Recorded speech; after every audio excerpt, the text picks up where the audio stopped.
Most adults today had parents, relatives, or family friends that didn't give a second thought to lighting up while children sat in the back seat of the car or played in the same room.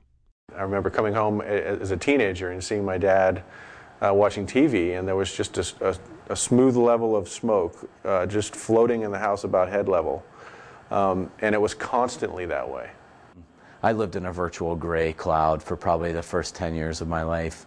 Back then, cigarette companies were still denying that smoking or inhaling secondhand smoke was dangerous. After a thorough examination of every member of the group, the medical specialist stated, "It is my opinion that the ears, nose, throat, and accessory organs of all participating subjects examined by me were not adversely affected in the 6 months period by smoking the cigarettes provided."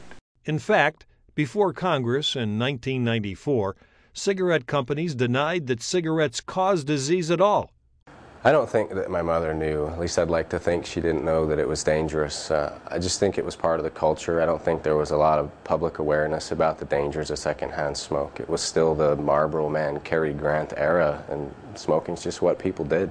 When I was growing up, I don't believe my parents had a good understanding of what secondhand smoke really was. I think they just kind of assumed that since they were the ones smoking, it was only affecting them. When my son was little, there was never any knowledge of secondhand smoke or the effect that it could have on others around me.